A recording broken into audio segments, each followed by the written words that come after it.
Hello, good morning and welcome. It's Monday, April the 28th. My name is Anne McElvoy from Politico, from Washington again this morning. But not, I see, from the closet that you were in last week. My name is Sam Coates of Sky News. Welcome to Politics at Sam and Anne, where we give you everything you need to know about the day ahead in British politics in under 20 minutes.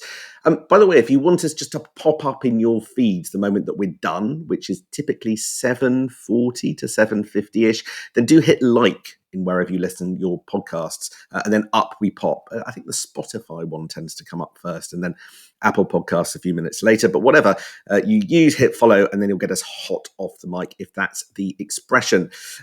Now, Anne, it's been incredibly timely that you've been in Washington for the last few days. It's perfect that you're still there. We've got stuff about Rachel Reeves' visit to Washington to conclude, Donald Trump's dash to the Pope's funeral, and big wigs gathering for the White House Correspondents' Dinner.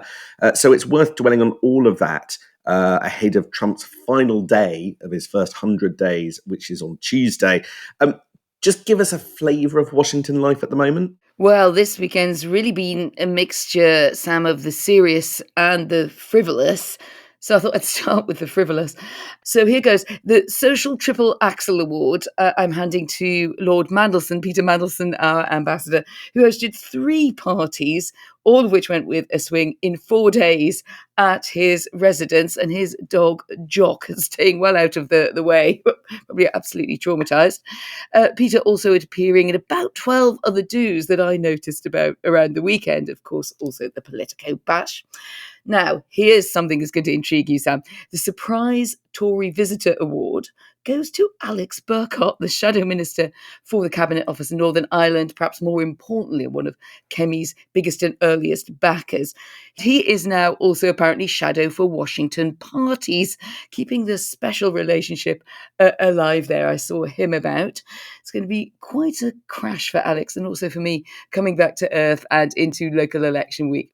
I think the local elections are going to be a shock for everybody, not just who are dealing with jet lag. We'll come on to them properly in a moment. Let me just run through some of the big bits of this week. Keir Starmer out campaigning in the Northwest this morning. The government are focusing on health. Number 10 claiming as a win that the 10 months into being in government, they can sort of start to say some boasts about the NHS. I'm sure lots of people will have different views, but they're pointing to the accelerated rollout of the NHS app and how that is stopping appointments being missed. On Tuesday, there's going to be something from the government machine on asylum. Wednesday, on crime ahead of the local elections on Thursday. But I think the biggest thing on the global stage that will have ramifications in the UK is the sort of intersection of the Canadian elections that are beginning today, coinciding with Trump's 100 days, because basically we're going to have a referendum on Trump from one of its biggest neighbours. So the way that Mark Carney has executed a kind of poll reverse and put the Liberals back out in front is by standing firm against Donald Trump, by campaigning against him very, very aggressively. So interesting to see the ramifications in the UK of that. Really only the Liberal Democrats are doing that volubly and aggressively at the moment. Ed Davey leading the charge about why cozying up to Donald Trump in the way that they say that Keir Starmer has done and Kemi Badenoch would do is the wrong thing to do. So a bit of a divide that the Liberal Democrats spy the opportunity to make hay on, but all sorts of ramifications there from the intersection of those two events. There'll definitely be a cheer here from bedraggled Democrats if indeed Mark Carney does get that victory exactly as you've laid out. He's gone into quite a full frontal position against the Trump administration. And as Donald Trump marks his 100th day in office this week, he's domestically in quite a difficult spot. He's got the lowest poll rating of any president in the past 80 years. The market's many senior business and finance folk who had sort of lined up, if not with him, then at least Trump tolerant, getting, as the man himself would put it, the yips about the tariff panic. That's not going away. Everyone is talking here about that infighting in the White House as well. That's set to last week between Scott Bessent, the Treasury Secretary, and Elon Musk, which Sam, I hadn't realised was actually witnessed, or at least heard, by Georgia Maloney, who popped in for her chat with the president, only to find, in the way of a fantastic TV drama, that she'd walked into the middle of this huge bro fight. Anyway. Just for those who hadn't heard about it, Anne, it is alleged, and who knows, maybe Maloney was the source, that Scott Bessent, upon whom, as you rightly point out, Britain rely, was criticising Elon Musk for over-promising and under-delivering with his whole Doge budget drive. And here's the thing, Elon Musk hit back saying Scott Bessent is a Soros agent, and then said that he had run a failed hedge fund. So one of the guys upon which I think British hopes rest slightly more, they're massively falling out with Elon Musk. Exactly. Thank you for filling in the detail. I was just fascinated by Georgia Maloney turning up, looking, Maloney-like and full of her own sort of agenda and self-confidence, only to find, she's got these guys screaming at each other, which apparently really was as well. And they took it down they were basically told to take it down the hall and conclude it. So Donald Trump on the warpath with a lot of the Washington media. It was very clear he wasn't going to attend the dinner events and the parties this weekend. Don Jr. held his own sort of chic MAGA reception, and I wasn't invited to that one. The man himself, anyway, I think wouldn't have ended up here because he was at the Vatican for the Pope's funeral and that meeting with Zelensky and the warm words that we saw after they sat on those chairs, eyeballing each other, but actually looking for the first time like they were actually really listening to each other. So there's been a rise in the optimism levels about a possible deal there with Russia over the Ukraine war, to end the Ukraine war. One thing I got from British diplomats closely involved in this and shaping advice to Zelensky via that relationship with Keir Starmer and Volodymyr Zelensky is they were pretty happy to hear Trump scolding Vladimir Putin for, as he put it, tapping me along, i.e. playing the US for time. Now, that is interesting because it's a line the UK has been very keen to get put across to Trump to try to wean him away from identifying too heavily with the Kremlin. Should we expect a deal in the next days? Well, I got pretty heavy expectation management on that one, Sam. There are major points still to resolve. My source here said it was a good picture to have, that shot with Zelensky, but still it was only one photograph. That doesn't sound like Rachel Reeves came back with a huge amount from her trip. That, of course, is where all of this started last week with those IMF meetings. But we will wait and see because you never totally know what goes on behind closed doors. But what is undoubtable is that Rachel Reeves flying back into difficult news this morning. Now, there is a particular set of economic forecasts that people pay particular attention to. They're the ones done by the EY Item Club. And the reason that they matter is because they use the same economic model as the Treasury do. So if these forecasts show a downgrade, then you can bet your bottom dollar that effectively the Treasury is bracing for worse economic news. And basically they put growth in 2026 now down sharply from 1.6% to 0.9%. Of course, they're not the only people to downgrade Britain this year and next, but they will be the ones that give the clearest picture that there's going to be a black hole in the finances, that Rachel Reeves again is going to be on course to miss her fiscal rules. Again, we're going to have to be talking about tax rises or spending cuts. But one thing particularly caught my eye in relation to the whole of the wider debate. One of the reasons that the economic picture is suddenly more gloomy overall is because business investment, which had been forecast to grow at 2%, is now expected to expand just 0.3%. Right? That is an enormous crash in basically the kind of investment in growth that this government made its signature from day one. It's an enormous drop. 2% to 0.3%. That's barely bumping into positive territory.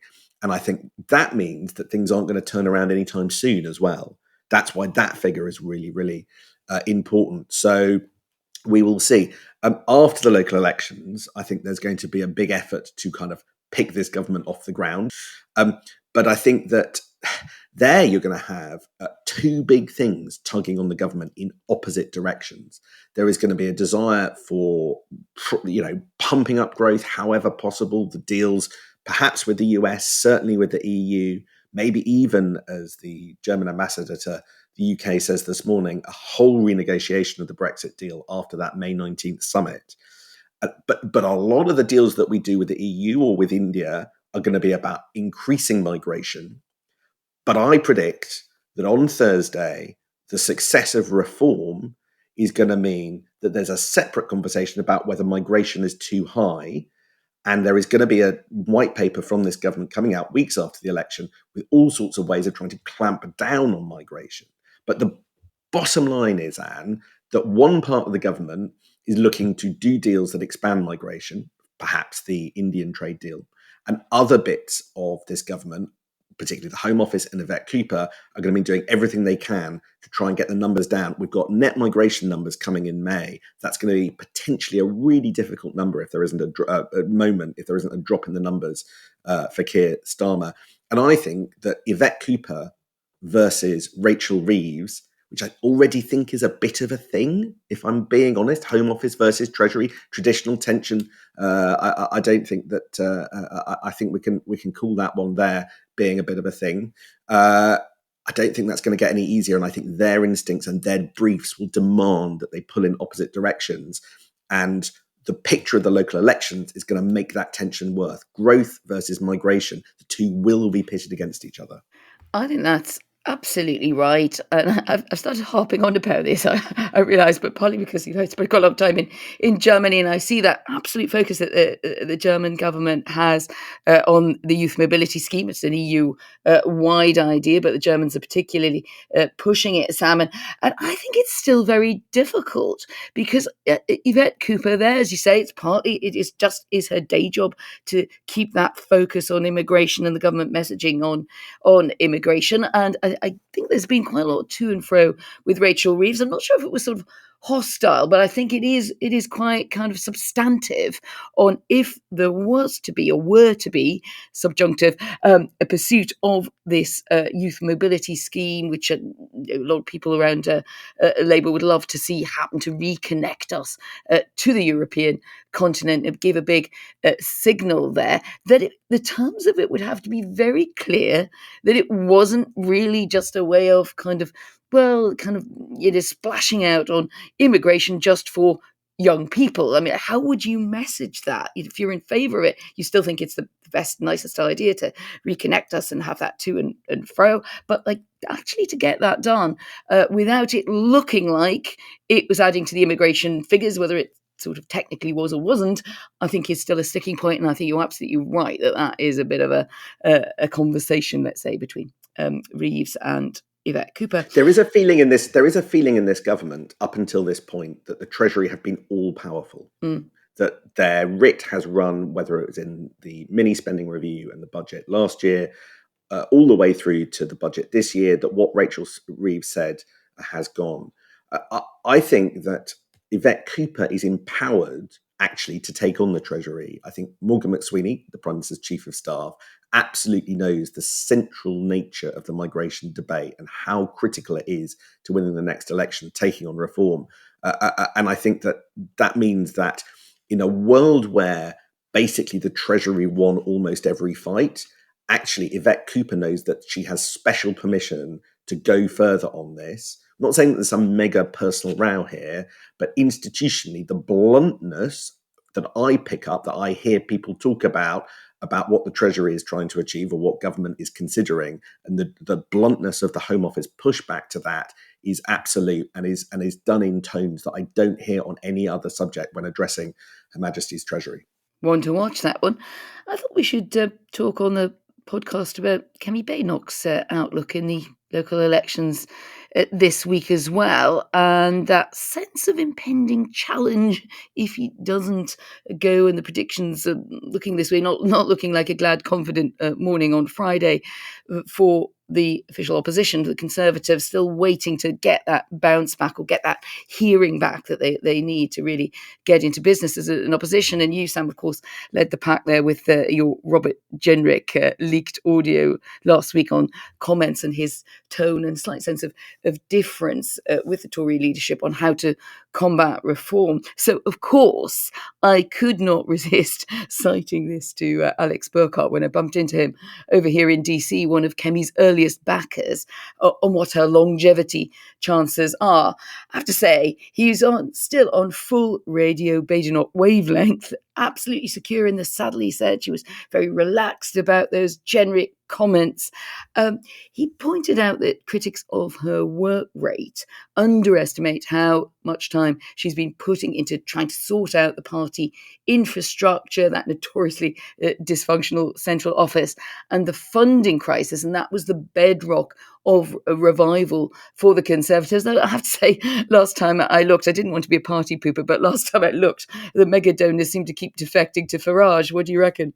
Yeah, it was interesting when yet another one went off to reform. Kemi Badenoch said that she wasn't bothered. So there we go. It doesn't matter. Look, the aftermath, the fallout of the leaked remarks by Robert Jenrick that we played you last week, it has been sort of extraordinary, and the long tail of it still this morning. Robert Jenrick giving interviews this morning and still facing questions on it. The essential question, though, is everybody is framing this about whether or not she would do some kind of coalition or pact with reform at the next election. She absolutely denies that, as does Robert Jenrick. But the question really is the one that Ben Houchen raised yesterday. His intervention on the Koonsberg programme, which followed a Politico interview with him last week, was extraordinary. He is basically saying we've got to do some kind of deal because the two right-wing parties have got to take on Labour at the next election, and we will do that. And I'm going to say, Anne, that for all of the denials by Team Badenoch about what's going on, it is quite clear to me that there are people around the shadow cabinet who are having conversations about quite what to do later, quite what to do about the challenge from reform in a way that might mean talking to them and maybe having some kind of non-aggression pact. My attention from somebody around the shadow cabinet was to basically point to and give a big tick to comments in the Sunday Times yesterday that says that the reason that Kemi Badenoch hasn't condemned Robert Jenrick for what he said was because she has previously gone even further and told donors she thinks a pact with reform is inevitable. This has not gone down particularly well with some, and it's an interesting tactic given the party is struggling to attract funders and has lost some of its biggest donors. And it also says that conversations are going on between several shadow cabinet ministers and former cabinet ministers as to whether or not the Tories should do a seat-by-seat pact like the one that was previously. Some people thought that Labour did with the Greens and the Lib Dems in last year's general elections. Now, Kemi Badenoch's team absolutely deny conversations loudly and aggressively, but people are still saying they're going on. Maybe that's right, maybe that's not. But certainly members of the shadow cabinet are thinking about these conversations and having these conversations. So all of this is a sign to me that Kemi Badenoch hasn't even quite got a grip on her top team. And she certainly can't stop conversations that the party and the parliamentary party and even her shadow ministerial team want to have to try and make sure that they don't split the right and allow Labour through to a repeat victory at the next general election. I think we can take a safe bet that topic's going to be back after Thursday, isn't it? Oh, and here we are, Sam. We have just past the 20 minutes, so I will zip it and say have a great day in London and see you back there tomorrow. I will see you on Wednesday, Anne. We have a doppelganger, of course, in the face of Tim Ross, who'll be standing in for you tomorrow morning. But have a great flight, and I look forward to hearing your reflections on Wednesday. And one more piece of housekeeping. There won't be, because of the various broadcasting rules, a podcast on Thursday. But we will be back on Friday morning at the usual time for a special edition wrapping up the local election results. So, bumper week, unusual week. We'll see you on Wednesday, but I'll be back tomorrow. See you then.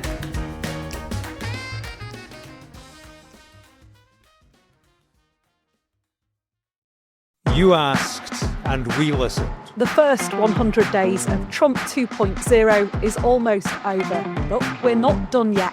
So we're keeping the podcast going every weekday at 6 a.m. Join us to stay up to date with the latest twists and terms. For interviews and analysis. And stories from across the United States. You can listen to Sky News Trump 100 now, wherever you get your podcasts.